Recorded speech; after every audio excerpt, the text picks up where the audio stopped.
Masa ospek di Universitas Trunojoyo, Madura, Jawa Timur ricuh. Satu orang terjatuh dari tangga hingga terinjak.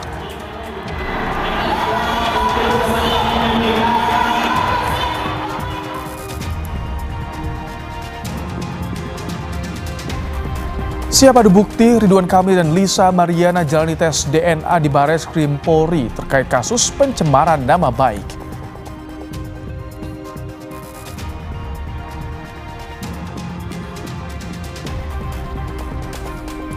Presiden Prabowo siapkan Pulau Galang, Batam, Kepulauan Riau jadi lokasi pengobatan 2.000 warga Gaza.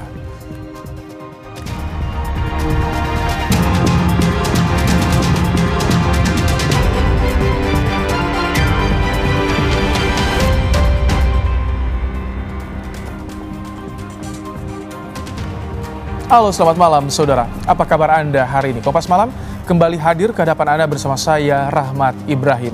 Selain 3 informasi tadi, kami juga masih memiliki informasi menarik lainnya untuk Anda di malam hari ini.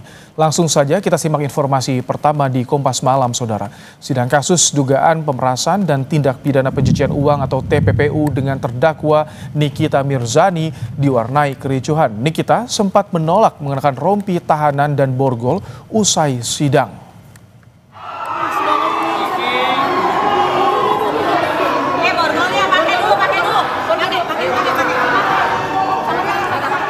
Usai sidang yang beragendakan pemeriksaan saksi dari jaksa penuntut umum sempat diwarnai aksi penolakan terdakwa Nikita Mirzani untuk menggunakan rompi tahanan dan borgol.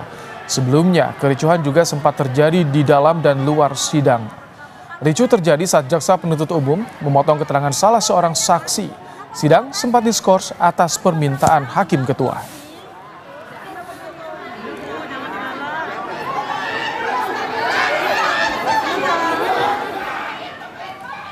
Saudara, orientasi studi dan pengenalan kampus bagi mahasiswa baru atau ospek di Universitas Trunojoyo, Madura, Jawa Timur ricuh.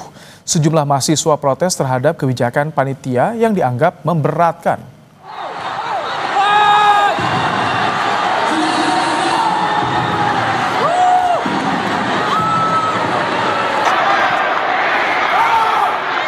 Pihak kampus menyebut insiden berawal saat sejumlah mahasiswa baru protes terhadap kebijakan panitia yang dianggap memberatkan mereka dalam kegiatan ospek. Karena tidak ada tanggapan yang memuaskan, aksi tersebut memicu mahasiswa lain untuk menyuarakan keberatan. Satu panitia terluka akibat terjatuh hingga terinjak saat terjadi aksi saling dorong.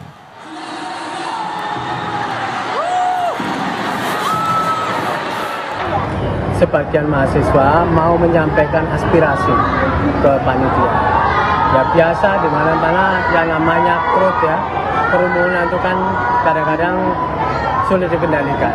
Sehingga kemudian terjadi apa ya istilahnya, kalau bahasa saya itu ya klasik. Saudara, sidang putusan kasus pembunuhan pelajar berusia 13 tahun di Kota Medan berakhir ricuh.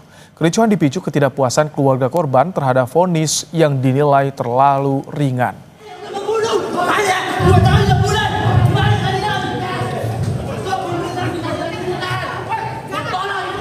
Kericuhan bermula saat ibu korban yang menangis histeris saat mendengar putusan yang dibacakan. Kakak korban yang tak kuasa menahan amarah juga berdiri dan berteriak sehingga memicu ketegangan di dalam ruang sidang.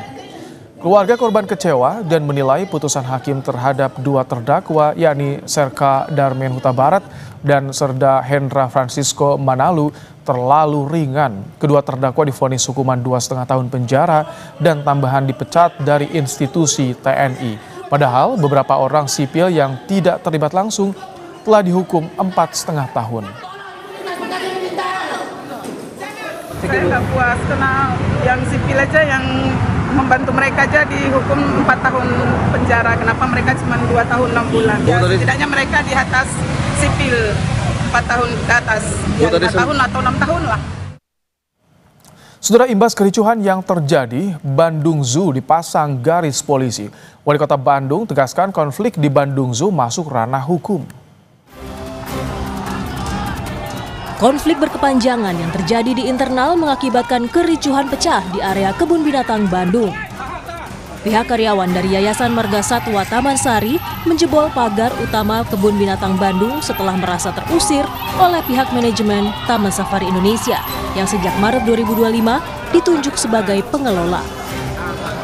Keributan merembet hingga ke area dalam kebun binatang. Setelah kericuhan, ada mediasi yang dilakukan oleh Pemkot Bandung bersama polisi yang menghadirkan dua pihak yang berkonflik. Wali Kota Bandung, M. Farhan menegaskan, persoalan Kebun Binatang Bandung kini sudah masuk ranah hukum dan tengah ditangani Kejaksaan Tinggi Jawa Barat. Kasus hukumnya Kejaksaan Tinggi, saya nggak beri komentar apa-apa. Kalau Bapak melihatnya bentrokan kemarin gimana, Pak? Ya nggak boleh lah. Jadi itu mah hanya di Kejaksaan Tinggi, ranahnya ranah hukum. Pihak Yayasan Marga Satwa Taman Sari menyayangkan kisruh yang terjadi di Kebun Binatang Bandung. Namun kendati masih dalam keadaan ditutup, karyawan tetap berupaya menyelamatkan satwa dan terus memberinya makan. Kita juga belum tahu gimana kelanjutannya, tapi kita diminta menjaga satwa yang ada di dalam. Karyawan kebun binatang berkomitmen menyelamatkan satwa. Seperti kemarin juga ketika manajemen TSI menahan pakan, tidak membolehkan kita masuk, kita tetap memaksa masuk untuk menyelamatkan terutama bayi-bayi satwa yang ada di dalam. Pasca kericuhan, Kebun Binatang Bandung atau Bandung Zoo ditutup. Gerbang utama Kebun Binatang Bandung juga dipasangi garis polisi. Tim Liputan, Kompas TV. Setelah mantan Gubernur Jawa Barat Ridwan Kamil menjalani pemeriksaan DNA di Barreskrim Polri pada Kamis pagi. Tes DNA dilakukan sebagai pembuktian kasus pencemaran nama baik dengan terlapor Lisa Mariana. Ridwan Kamil menjalani tes DNA dengan prosedur pengambilan sampel darah dan air liur selama hampir 5 jam. RK bilang permohonan tes DNA diajukan dirinya untuk meredam isu yang bergulir di masyarakat. Ridwan Kamil menegaskan akan menerima apapun hasil tes DNA dan berkomitmen mengikuti seluruh proses hukum. Selamat pagi, dan kita sudah mengirimkan surat permohonan ini sudah lama. Jadi kita berinisiatif biar nggak berlarut-larut, biar tuntas. Mudah-mudahan tes ini menjadi jawaban dari yang selama ini kami perjuangkan ya. Selebgram Lisa Mariana juga datang ke gedung Barreskrim Polri untuk menjalani tes DNA. Lisa menyebut tidak bertemu dengan Ridwan Kamil secara langsung dalam proses pengambilan sampel tes DNA. Lisa berharap proses tes DNA bisa berjalan dengan transparan tanpa adanya rekayasa. Sampel berjalan dengan lancar, alhamdulillah. Oh enggak. Beda lantai ya. Harapannya apa? Tapi berharap bertemu nggak Mbak tadi Mbak? Enggak. Asal ya sportif aja ya Bang ya, berjalan dengan lancar. Selebgram Lisa Mariana menggugat perdata Ridwan Kamil atas perbuatan melawan hukum ke Pengadilan Negeri Bandung pada 5 Mei lalu. Gugatan ini terkait hak anak yang diklaim Lisa sebagai anak Ridwan Kamil. Sebelumnya Ridwan Kamil juga telah melaporkan Lisa atas pencemaran nama baik ke Barreskrim Polri pada 18 April lalu. Ridwan Kamil dan Lisa Mariana telah jalani tes DNA. Apakah tes DNA ini menjadi akhir dari drama Ridwan Kamil dan Lisa Mariana? Kita akan bahas bersama dengan pakar hukum pidana Prof. Jamin Ginting. Selamat malam Prof. Jamin. Selamat malam Mas Rahmat. Baik, Prof. Jadi ini tes DNA bisa jadi penentu akhir drama kisruh Lisa Mariana dan Ridwan Kamil, Prof? Ya, ini kelihatannya ada dua perkara. Satu gugatan perdata Marliana dan satu lagi laporan Ridwan Kamil terkait dengan kasus pidana di Barreskrim. Nah, yang terkait dengan kasus ini yang akan memeriksa tes DNA adalah yang terkait dengan adanya laporan polisi pencemaran nama baik.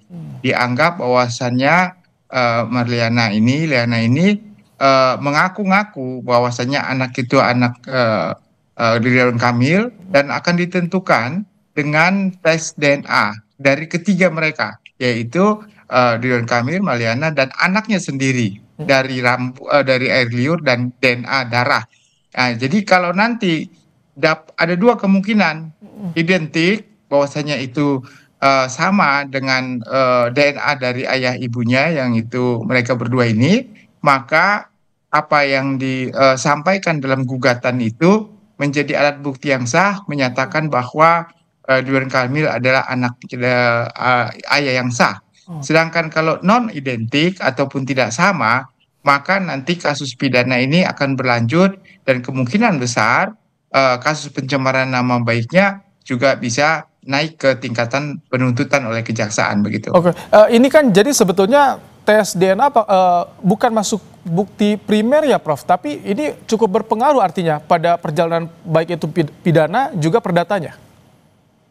Ya, ini karena terkait dengan pencemaran baik, terkait dengan adanya tuduhan bahwasannya anak hasil dari hubungan di luar nikah, ya, maka ini harus dibuktikan.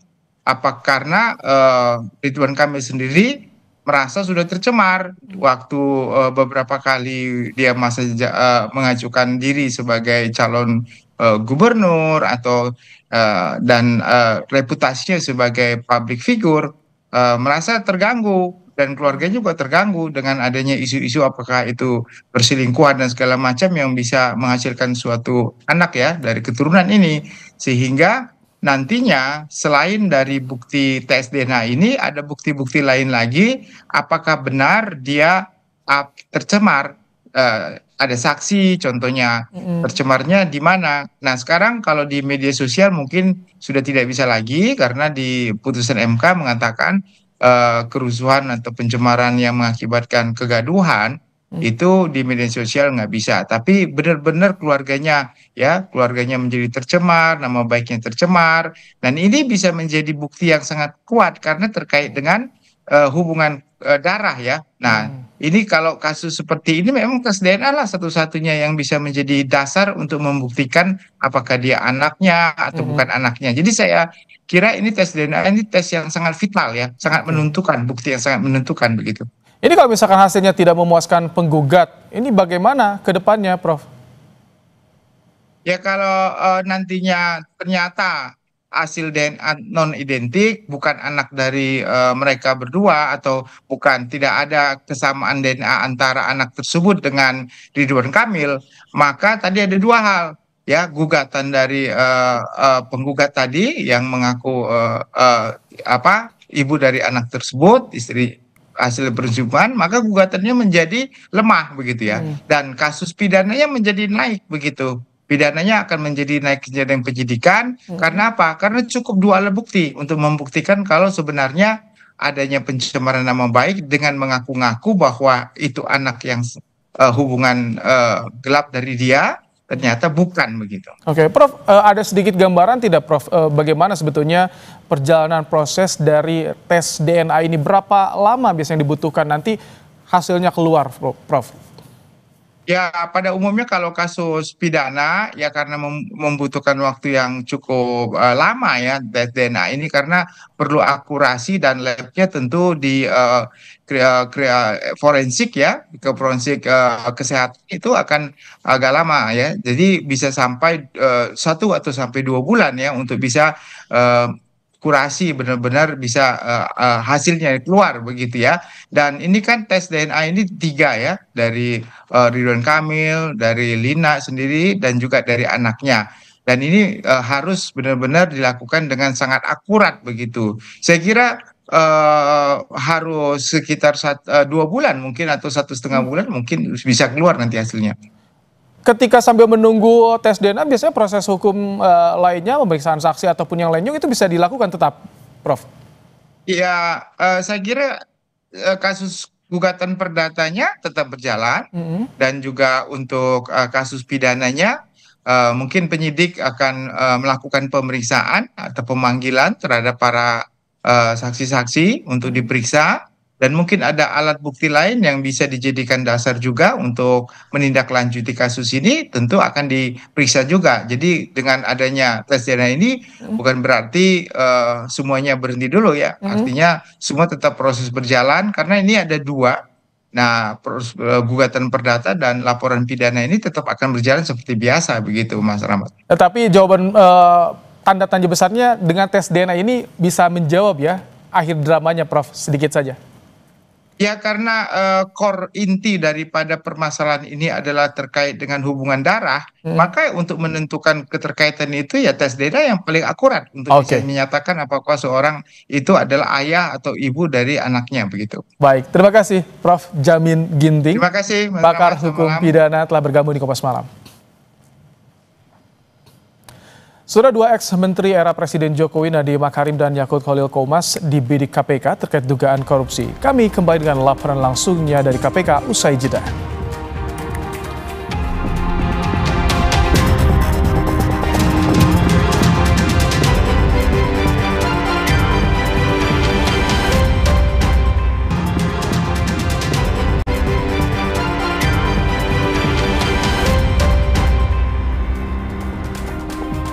Saudara, aksi kejar-kejaran bak film action terjadi saat Satgas Narkoba Polrestabes Medan mengejar dua kurir narkoba yang melaju pesat di jalan lintas Sumatera.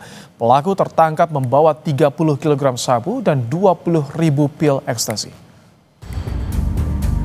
Inilah aksi kejar-kejaran polisi dengan sebuah mobil minibus yang dicurigai merupakan kurir narkoba tengah melintas di jalan lintas Sumatera, kawasan Kabupaten Asahan.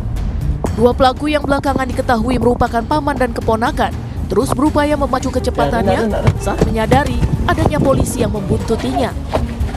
Aksi kejar-kejaran antara polisi dan kurir narkoba berakhir usai polisi mengadang paksa mobil pelaku. Saat digeledah, polisi menemukan satu koper berisi 30 bungkus narkotika jenis sabu dan 4 bungkus narkotika jenis pil ekstasi yang jumlahnya mencapai 20.000 butir. Barang haram itu dikirim dari Malaysia ke Medan melalui jalur perairan di Kabupaten Asahan. Satu pelaku menjemput langsung narkoba menggunakan sampan. Pelaku ternyata bukan sekali ini saja menjadi kurir narkoba. Sebelumnya dia sudah pernah mengantarkan narkoba dengan jumlah besar dan mendapat imbalan sebesar 70 juta rupiah.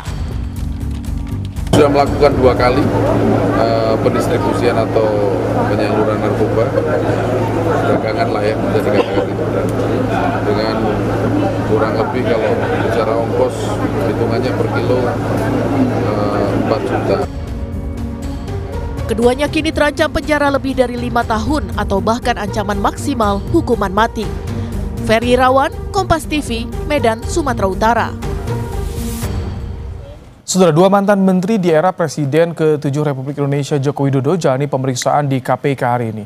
Mantan Mendikbudristek Nadiem Makarim diperiksa selama 9 jam terkait dugaan korupsi pengadaan Google Cloud. Usai diperiksa, Nadiem tak berkomentar banyak selain mengapresiasi KPK. Nadiem menyatakan terima kasih karena telah diberi kesempatan mengklarifikasi soal pengadaan Google Cloud di Kemendikbudristek. Sebelumnya, KPK menyebut dugaan korupsi pengadaan Google Cloud di Kemendikbudristek terjadi pada masa pandemi COVID-19. KPK juga telah memeriksa sejumlah pihak lain dalam kasus ini. Salah satunya mantan CEO PT Gojek Tokopedia atau Goto, Andre Sulistyo. Sudah selesai, saya diminta memberikan keterangan mengenai pengadaan cloud di Kemendikbud. Alhamdulillah lancar, saya bisa memberikan keterangan dan saya ingin memberikan apresiasi sebesar-besarnya kepada KPK juga untuk telah memberikan saya kesempatan untuk melakukan penerangan ini. Mantan Menteri Agama Yakut Khalil Qomas juga menjalani pemeriksaan di KPK terkait kasus dugaan korupsi kuota haji. Yakut diperiksa sebagai saksi selama hampir 5 jam. Yakut bilang ia berterima kasih bisa mengklarifikasi soal pembagian kuota tambahan pada pelaksanaan haji 2024 lalu. Sebelumnya, KPK menyelidiki dugaan korupsi kuota haji setelah menerima laporan dari kelompok masyarakat serta didukung temuan pansus angket haji soal dugaan adanya penyimpangan penyelenggaraan haji 2024.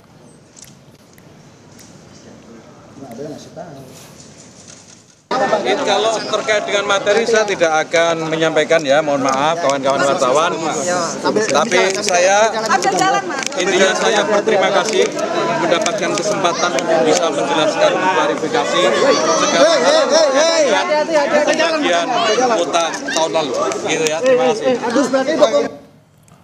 Lebih lengkap soal pemeriksaan dua menteri era Jokowi di KPK, yakni Nadiem Makarim dan Yakut Khalil Qomas, kita akan tanyakan pada jurnalis Kompas TV Jihan Jufri dan Bondan Wicaksono dari Gedung KPK Jakarta.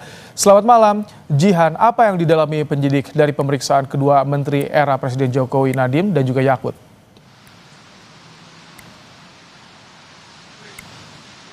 Ya, malam Ibrahim dan juga saudara, memang betul hari ini tadi sempat dilakukan pemeriksaan terhadap dua mantan menteri era pemerintahan Joko Widodo begitu ya, yakni ada mantan Mendikbudristek Nadiem Makarim dan juga mantan Menteri Agama Yakut Khalil, yang mana tadi memang kalau saya bisa gambarkan pemeriksaan ini berlangsung cukup lama untuk Nadiem Makarim atau mantan Mendikbudristek, yakni dirinya ini tiba di sekitar pukul 9.15 lalu keluar di pukul hampir pukul 19 begitu ya, yang mana ini bisa dikatakan hampir 10 jam lamanya melakukan atau dilakukan pemeriksaan oleh pihak dari penyidik KPK. Nah, untuk apa saja yang kemudian diperiksakan ini memang masih ataupun terkait dengan dugaan korupsi Google Cloud, yakni yang mana ini memang sempat digunakan pada era COVID-19 begitu ya, yang mana seperti kita ketahui bahwa di era COVID-19 ini siswa-siswi maupun mahasiswa-mahasiswi ini harus melakukan pembelajaran secara daring, yang mana Google Cloud ini menjadi wadah untuk kemudian para siswa-siswi menyimpan tugas mereka. Nah, untuk apa saja kemudian yang digali pastinya terkait dengan apakah adanya motif yang kemudian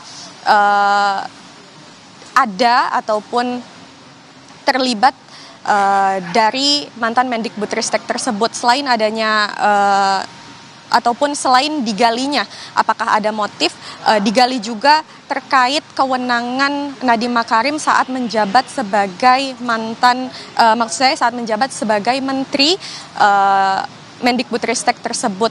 Nah, selain dari Nadiem Makarim, memang tadi mantan Menteri Agama Yakut Khalil ini juga tiba di gedung KPK Merah Putih. Kemudian ini dilakukan pemeriksaan juga, dan pemeriksaan ini berlangsung sedikit lebih singkat bila dibandingkan dengan Nadiem Makarim yang diperiksa selama 10 jam. Yakut diperiksa hampir sekitar 5 jam begitu ya. Dirinya ini tiba di pukul 9.25 dan keluar di pukul 14.30 siang tadi. Nah, kalau kita berbicara terkait Yakut, ini memang dirinya diperiksa terkait dugaan korupsi kuota haji 2024 atau lebih tepatnya dugaan korupsi haji dengan kuota khusus begitu ya di tahun 2024 silam.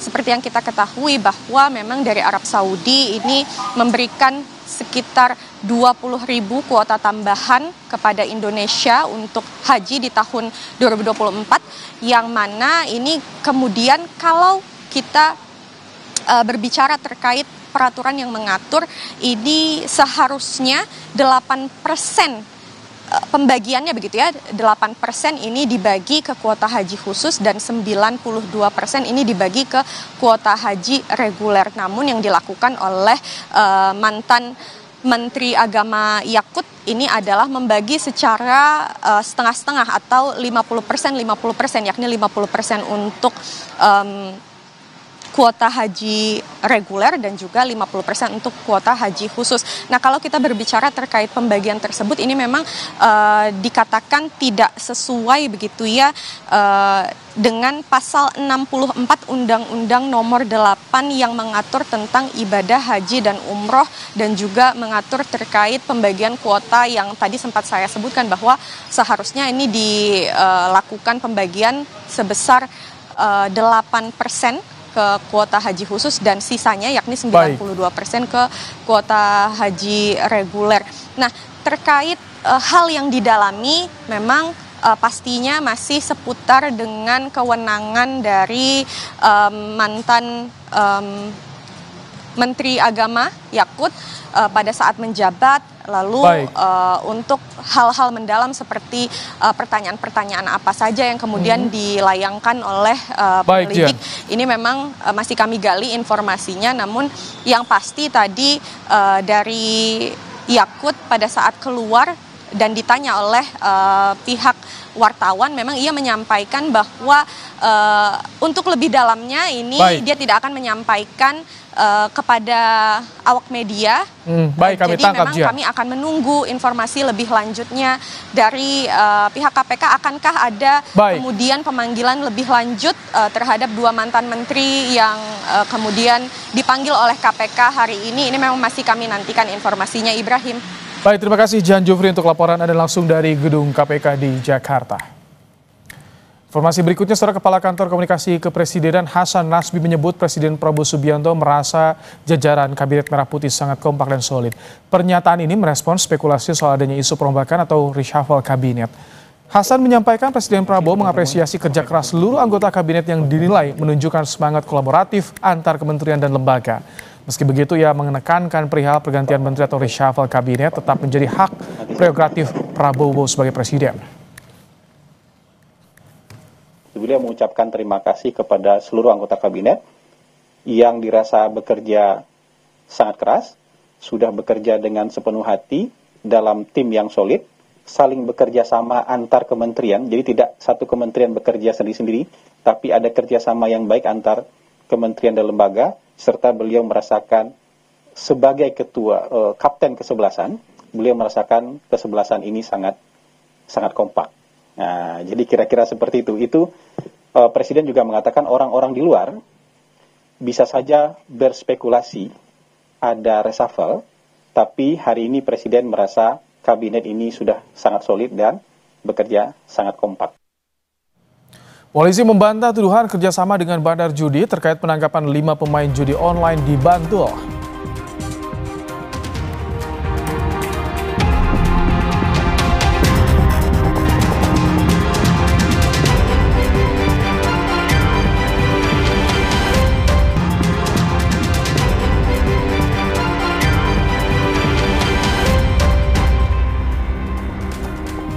Saudara, Polda Daerah Istimewa Yogyakarta membantah tuduhan warganet yang menyebut adanya kerjasama polisi dengan bandar judi terkait penangkapan 5 pemain judi di Bantul, Yogyakarta. Polisi memastikan penangkapan merupakan tindak lanjut tim intelijen atas adanya laporan masyarakat terkait aktivitas perjudian tersebut. Namun pihaknya tak akan mengungkap identitas masyarakat yang menjadi pelapor. Ini merupakan upaya polisi dalam memberantas kejahatan diantaranya judi online.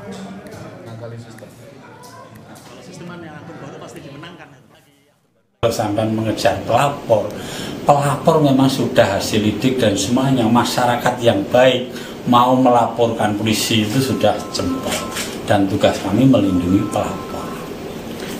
Jelas, tapi dari kita tidak ada istilah korporasi atau titipan bandar saya kena harus ditangkap, dan tidak ada satupun bandar yang kena saya. Sebelumnya polisi menangkap 5 pemain judi online di salah satu rumah di kawasan Banguntapan, Bantul, Yogyakarta. Pelaku manfaatkan kelemahan situs judi online dengan cara kerap berganti akun dan mendapatkan peluang menang lebih besar hingga puluhan juta rupiah.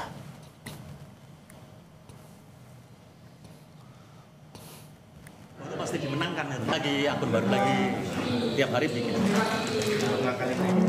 Saudara, Polda Jabar ungkap temuan baru dalam penyidikan komplotan penjual bayi ke Singapura. Ternyata bayi-bayi itu tidak hanya dijual ke Singapura, tetapi juga di dalam negeri. Berdasarkan hasil pemeriksaan, sejumlah bayi yang dibeli komplotan itu beberapa diantaranya dijual di dalam negeri. Tercatat bayi yang dijual ke Singapura ada 17 orang, sementara yang dijual di dalam negeri sebanyak 13 bayi. Dari jumlah itu, 8 bayi berhasil diselamatkan saat akan dijual ke luar negeri dan 1 diantaranya meninggal. Total tersangka dalam kasus ini 20 orang dengan berbagai peran. Polisi pun masih terus memburu 6 pelaku lain yang masuk dalam DPO.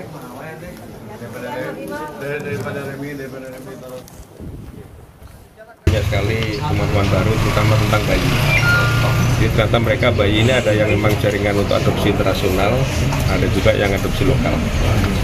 Untuk yang diadopsi internasional dari data yang ada sudah 17 yang berangkat Singapura, kemudian 8 yang kita amankan dari jaringan internasional. Kemudian 1 bayi ditemukan dapatkan sudah meninggal dunia di Pontianak. Terkait dengan jaringan lokal, ini dari Astri langsung kecek ini kurang lebih sudah 13 bayi dari Astri kecek yang untuk adopsi lokal. Pelaku saat ini 20 yang kita amankan, kemudian 6 masih DPO. Pengungkapan kasus bermula dari laporan kasus penculikan anak yang kemudian diketahui bukan penculikan, tetapi bayi tersebut telah diserahkan pada sindikat. Namun belum dibayar. Polda Jawa Barat juga menyelamatkan 6 bayi di kota berbeda, yakni Pontianak dan Tangerang, yang akan dijual ke Singapura. Bulan Juli lalu, polisi dan imigrasi menangkap pelaku utama sindikat penjualan bayi internasional di Bandara Soekarno-Hatta, Tangerang saat pulang dari Singapura. Polisi masih memburu 2 DPO lain. Lebih lanjut soal sindikat penjualan bayi, kami sudah bersama dengan AKBP Azari Kurniawan, Wadir Reskrimum Polda Jawa Barat. Selamat malam Pak Wadir.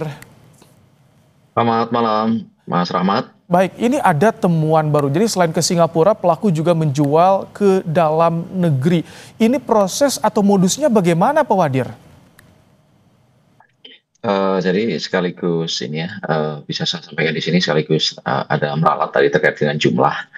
Jadi berdasarkan hasil penyelidikan dan penyidikan dari tim kami, jadi kami mendapatkan keterangan dari sindikat ini bahwa benar ada dua sindikat yang agak sebenarnya sama, satu bos gitu ya, tapi ada dua jalur demikian. Okay. Ada yang jalur dalam negeri, ada yang jalur luar negeri. Ada 43 bayi yang sudah ditransaksikan sindikat ini. 43 bayi itu 8 alhamdulillah berhasil Polda Jawa Barat amankan. Kemudian 19 bayi itu sudah ditransaksikan di Singapura. Ya. Kemudian 15 bayi ditransaksikan di dalam negeri. Nah, sementara 1 bayi meninggal dunia dalam penguasaan sindikat ini sebelum ditransaksikan. Okay. Adapun prosesnya sendiri, ya ini adalah seolah-olah melalui proses adopsi anak, ya, yang dilakukan melalui perekrut, ya, kemudian melalui calo, kemudian perantara dan sebelum kemudian diberikan kepada pengadop. Baik di luar negeri maupun yang di dalam negeri. Ini untuk perantara atau yang menjadi calonnya di dalam negeri sama luar negeri ini sama atau berbeda, Pak Dir? Untuk calo yang di luar negeri ada tersendiri, namun ini juga masih yang di dalam negeri itu masih jaringan juga sebenarnya, masih ada kaitan dengan jaringan yang luar negeri ini. Oh baik, Pak Wadir, untuk yang di dalam negeri ini terjadi sejak kapan, Pak Dir?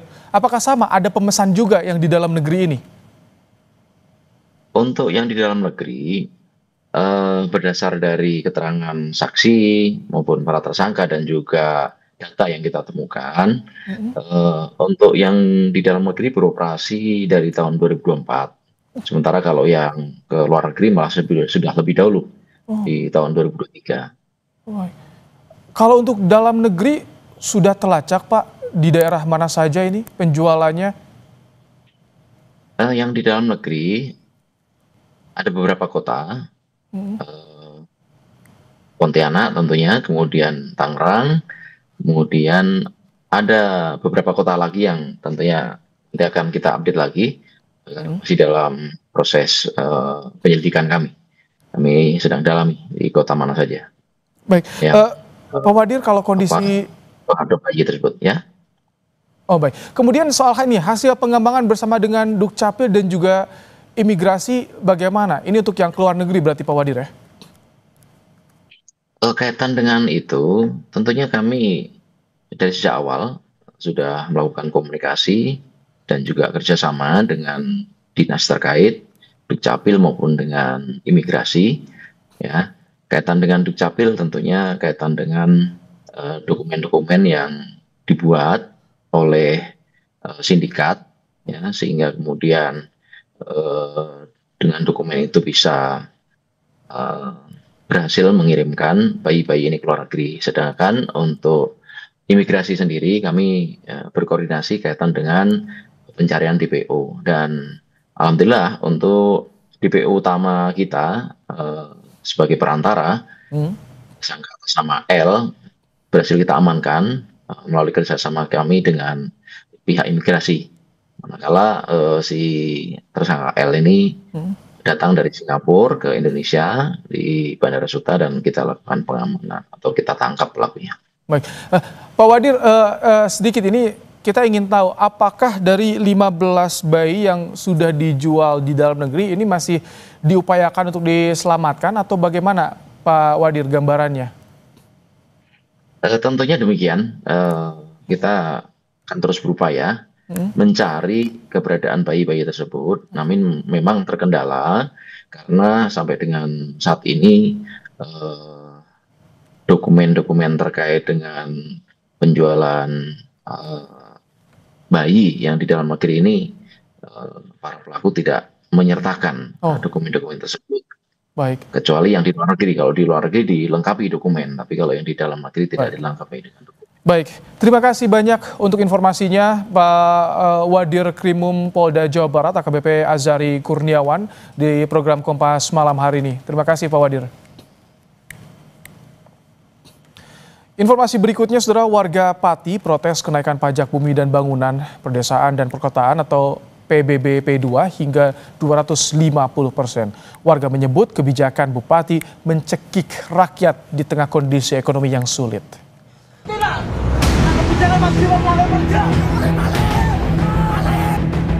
Yang bayar itu masyarakat, Pak. Protes penolakan warga Pati atas kebijakan kenaikan pajak bumi dan bangunan hingga 250% terus bergulir. Bukannya gentar, Bupati Pati justru balik menantang warga yang akan berdemo dan bersikukuh tetap melaksanakan aturan itu. Warga menyebut kebijakan Bupati mencekik rakyat karena dilakukan di tengah situasi ekonomi yang sedang lesu. Kalau naik ya nggak sampai segitu lah Pak, naiknya dikit aja gitu. Terus juga ini tahun ini kan istilahnya ekonominya juga nggak membaik gitu. Memberatkan rakyat Mas, itu tidak sesuai dengan janji-janji Sudewo waktu kampanye, tidak akan menaikkan pajak. Usai menuai kegaduhan, belakangan Bupati Pati Sudewo berjanji akan meninjau ulang kenaikan PBB P2 jika masyarakat masih keberatan. Bupati juga meminta maaf atas kegaduhan saat penertiban posko donasi beberapa waktu lalu. Saya minta maaf yang sebesar-besarnya atas pernyataan saya. 5.000 silahkan, 50.000 masa silahkan. Saya tidak menantang rakyat. Kenaikan sebesar 250% itu tidak semuanya. Itu hanya maksimal 250% itu maksudnya. Jadi yang di bawah 100%, di bawah 50% jauh lebih banyak.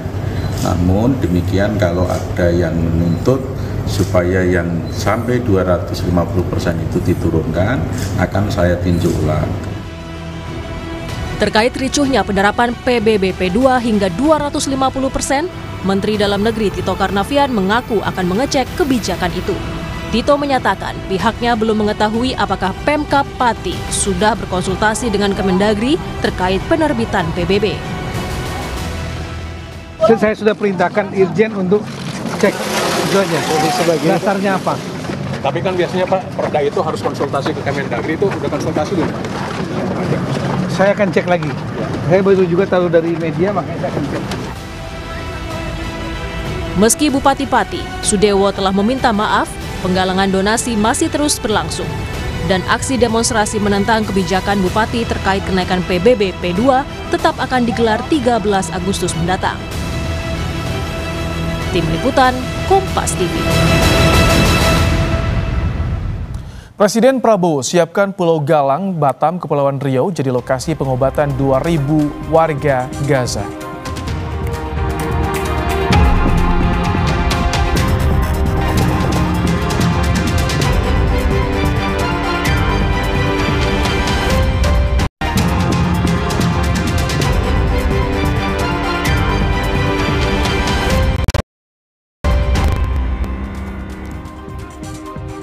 Setelah kebakaran hutan terbesar dalam 76 tahun terakhir di Perancis belum padam, api sudah menghanguskan lebih dari 16.000 hektar lahan.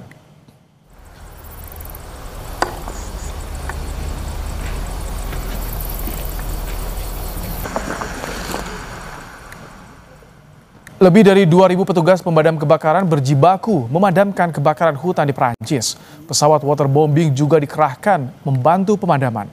Kebakaran hutan meluas cepat pada Rabu waktu setempat di wilayah Mediterania dekat perbatasan Spanyol. Lebih dari 16.000 hektar lahan hangus terbakar. 1 orang dilaporkan tewas akibat bencana ini. Perdana Menteri Prancis menyebut kebakaran hutan saat ini dalam skala yang belum pernah terjadi sebelumnya.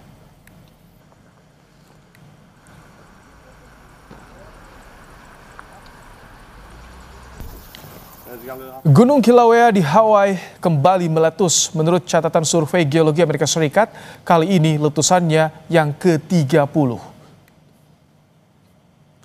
Gunung Kilauea terletak di Taman Nasional Gunung Berapi Hawaii. Gunung ini merupakan salah satu gunung berapi paling aktif di dunia. Kilauea meletus secara berkala sejak 23 Desember 2024 dan tercatat hingga kini sudah 30 kali meletus.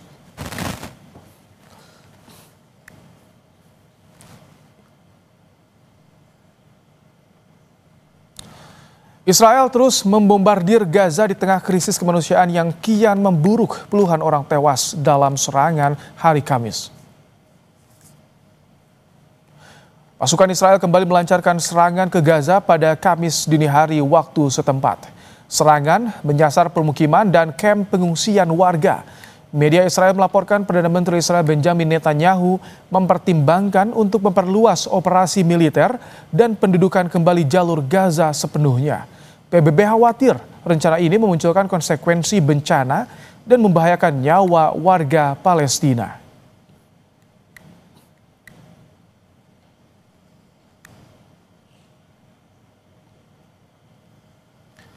Saudara, angka kematian akibat kelaparan ekstrim di Gaza meningkat.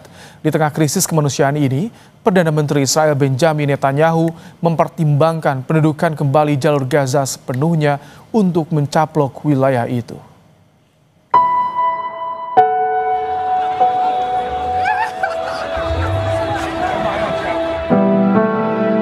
Kelaparan ekstrim melanda warga Palestina di Gaza akibat blokade Israel.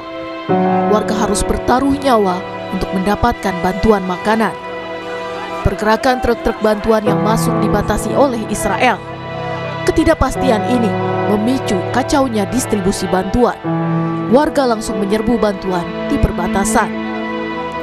Banyak pula warga Palestina tewas dan terluka akibat ditembaki Israel saat menanti pembagian makanan.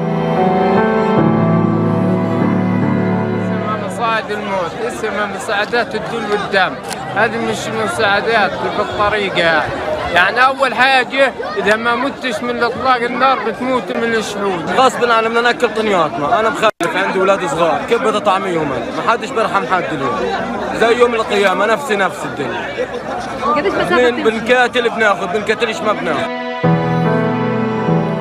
Penyaluran bantuan via udara menjadi cara lain. Namun jumlahnya hanya sebagian kecil dari yang bisa dipasok menggunakan truk. Selain itu, ada risiko tinggi jika bantuan dijatuhkan di lokasi padat. 11 orang terluka tertimpa bantuan dalam sepekan terakhir. WHO menyebut kelaparan yang dialami warga Gaza melampaui ambang batas. Laporan terbaru, 193 orang tewas akibat kelaparan di Gaza. Di tengah krisis kemanusiaan ini, Perdana Menteri Israel Benjamin Netanyahu justru ingin mencaplok seluruh wilayah Gaza. אנחנו צריכים להמשיך לעמוד יחד ולהילחם יחד כדי להשיג את מטרות המלחמה שהצבנו את כולן. את הכרעת האויב, שחרור חטופינו והבטחה שעזה לא תהווה יותר איום על ישראל. בהמשך השבוע אני אכנס לקבינט כדי להנחות את צה"ל כיצד להשיג את 3 המטרות הללו, כולן בלי יוצא מן הכלל. Pasukan Israel hingga kini terus memborbardir Gaza. Data Kementerian Kesehatan Gaza menyebut lebih dari 61.000 nyawa terenggut sejak serangan 7 Oktober 2023. Sementara korban luka mencapai lebih dari 151.000 orang.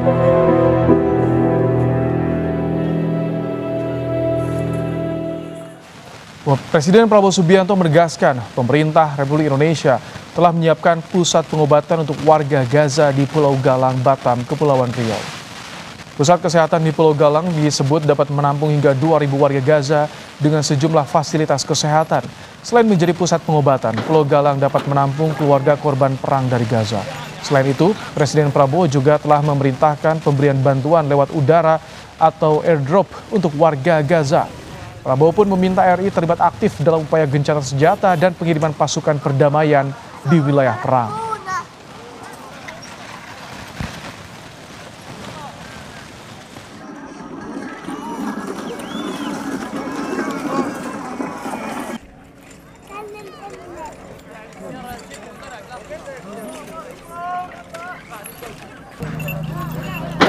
Rencananya disiapkan pusat pengobatannya nanti di Pulau Galang, karena di Pulau Galang terdapat fasilitas rumah sakit, termasuk juga fasilitas-fasilitas pendukung lainnya yang bisa untuk mengobati sekitar 2.000 warga Gaza, termasuk juga nanti untuk menampung keluarga yang mendampingi korban-korban perang ini.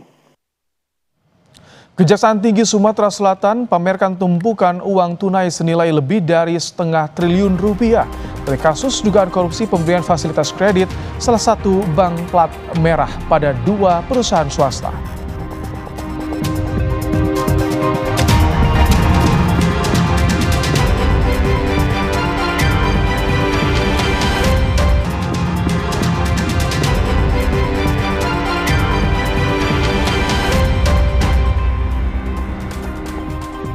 Saudara, jari seorang bocah berusia 5 tahun di Kabupaten Goa, Sulawesi Selatan terjebak dalam mesin pompa air. Proses penyelamatan berlangsung dramatis karena anak terus menangis kesakitan.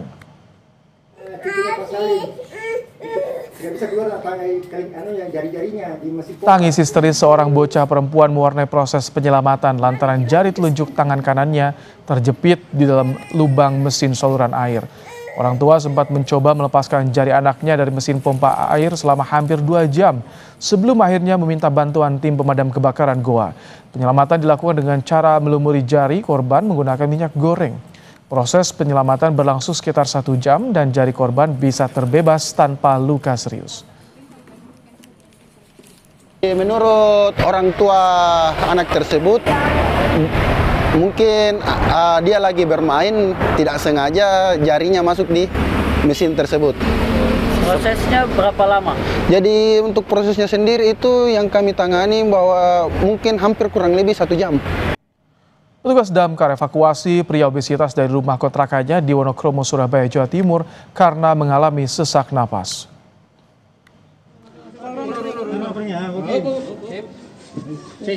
Proses evakuasi sempat mengalami kendala lantaran lebar jalan menuju tempat tinggal pria 23 tahun itu hanya sekitar 80 cm. Korban juga sempat mendapat bantuan oksigen saat evakuasi berlangsung. Selama lebih dari 1 jam, korban berhasil dievakuasi dan langsung dirujuk ke rumah sakit untuk menjalani perawatan. Yang baru nggak bisa jalan itu ya kemarin itu. Cuma 2 hari yang nggak bisa jalan sampai sekarang itu. Diagnosanya sakit apa Bu? Sesek atau apa? Obesitas atau? Oh memang obesitas katanya. Dokter itu obesitas terus sesek napasnya itu sesek buat ambukan itu agak sulit gitu. Kejaksaan Tinggi Sumatera Selatan memamerkan tumpukan uang tunai senilai lebih dari setengah triliun rupiah. Uang tunai merupakan barang bukti yang disita atas kasus dugaan korupsi pemberian fasilitas kredit dari salah satu bank plat merah pada 2 perusahaan swasta. Kejati menyita uang tunai senilai 506 miliar rupiah dalam pecahan 100 ribu rupiah dari PT BSS dan PT SAL yang diduga merugikan negara senilai 1,3 triliun rupiah. Meski telah menyita barang bukti, tapi Kejati Sumsel belum menetapkan tersangka dalam kasus ini. Namun penyidik telah memeriksa 60 saksi. Aspidsus Kejati Sumsel, Adrian Syah bilang penyitaan barang bukti merupakan langkah awal pengembalian kerugian keuangan negara. Kasus ini bermula dari adanya pemberian fasilitas pinjaman atau kredit yang bermasalah. Uang 500 miliar yang merupakan hasil dari lelang ini itu dianggap sebagai terkait langsung dengan tindak pidana yang terjadi. Sehingga berdasarkan aturan undang-undang dalam hal ini KUHP bahwa apabila terjadi hal demikian, itu penyidik dapat meminta barang tersebut untuk dilakukan penyitaan yang nantinya akan dibawa ke persidangan itu sebagai bukti. Setelah informasi tadi jadi penutup Kompas Malam hari ini. Jangan lupa cukupi kebutuhan air mineral Anda setiap hari dan rasakan kesejukannya. Saya Rahmat Ibrahim, terima kasih, sampai jumpa.